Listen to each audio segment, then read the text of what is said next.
विदेश में स्थित भारतीय विरासत। भारतीय सभ्यता और संस्कृति की जड़ें भारत में तो गहराई तक समाई हैं ही, सात समंदर पार विदेशों में भी फैली हुई हैं। ये जड़ें इतनी गहरी हैं कि इनका सुनहरा अतीत आज भी रह रह कर दस्तक देता है। इन विरासतों में कहीं आजादी की इबारत लिखी गई है, तो कहीं साम्राज्यवाद के खिलाफ आंदोलन का ताना बाना बुना गया। धर्म और अध्यात्म पर आधारित परंपराओं को आगे बढ़ाने का काम भी इन विरासतों द्वारा किया गया।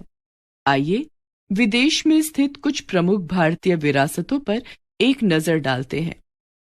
अंकोर वाट मंदिर। दुनिया का सबसे बड़ा हिंदू मंदिर कहा जाने वाला अंकोर वाट का यह विष्णु मंदिर कंबोडिया में है। इसका निर्माण कंबोडियाई नरेश सूर्यवर्मा द्वितीय 1049 से 1066 ने कराया था।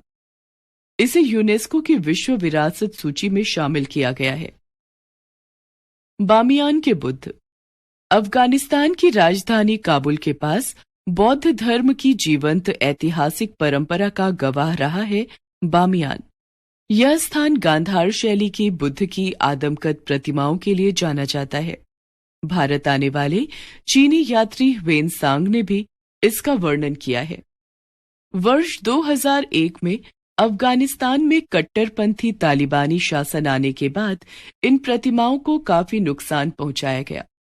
अफगानिस्तान में बामियान की प्रतिमाओं को पुनः 3D तकनीक से बनाया जा रहा है। इसमें यूनेस्को की मदद से पुराने पत्थरों का ही इस्तेमाल किया जा रहा है।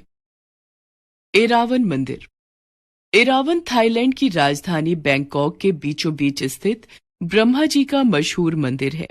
यह मंदिर 1956 में उस वक्त बनाया गया था जब यहां मौजूद सरकारी होटल में एक के बाद एक बुरी घटनाएं घटी।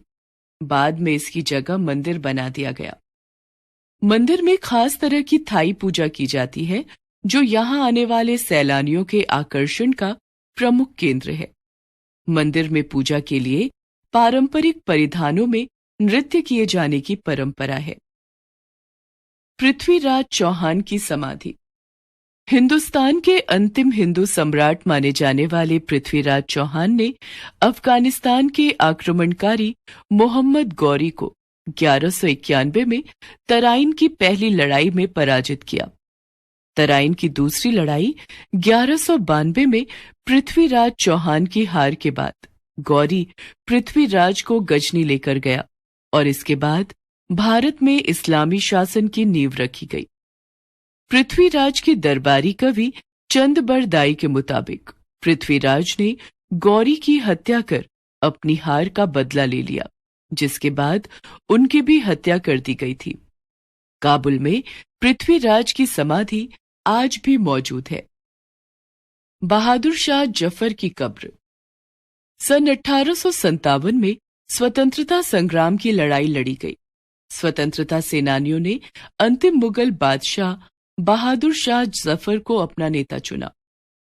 अक्टूबर 1857 में अंग्रेजों ने बहादुर शाह जफर को गिरफ्तार कर बर्मा यानी वर्तमान म्यांमार की राजधानी रंगून, वर्तमान में यंगून में निर्वासित कर दिया।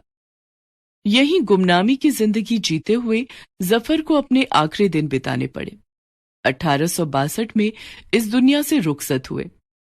जफर की अंतिम इच्छा थी कि उन्हें दिल्ली के मेहरौली में सूफी संत कुतुबुद्दीन बख्तियार की दरगाह के पास ही दफनाया जाए। जफर के इस दर्द को आज भी उनके इस शेर से महसूस किया जा सकता है। कितना बदनसीब है जफर दफन के लिए, 2 गज जमी भी ना मिली कुएं यार में। गौरवशाली बोरोबुदूर मंदिर। बौद्ध धर्म से जुड़ा गौरवशाली बोरोबुदूर मंदिर इंडोनेशिया के जावा प्रांत के मागेलांग में अवस्थित है। सांस्कृतिक विरासत के रूप में स्थापित यह विश्व का सबसे बड़ा बौद्ध मंदिर है। बोरोबुदूर बौद्ध मंदिर को भगवान बुद्ध का स्मारक स्थल होने के साथ साथ बौद्ध धर्म का प्रमुख तीर्थ स्थल होने का गौरव प्राप्त है। जावा प्रांत के तत्कालीन ब्रिटिश शासक सर थॉमस स्टामफोर्ड एवं उनके सहयोगी पुरातत्वविदों के अथक परिश्रम से वर्ष 1814 में इसके अवशेषों को खोजा गया। दरअसल इस मंदिर में महात्मा बुद्ध के जन्म, ललित विसात्ररा से लेकर उनका बचपन, जातक, कर्म के नियम, कर्म विभंग एवं ज्ञान की प्राप्ति, गंध व्यूह को विभिन्न स्तूपों के माध्यम से इस प्रकार दर्शाया गया है कि लोग स्वयं के जीवन कर्मों को बुद्ध के जीवन से प्रत्यक्ष तौर पर संबद्ध कर लेते हैं। साभार, अमर उजाला।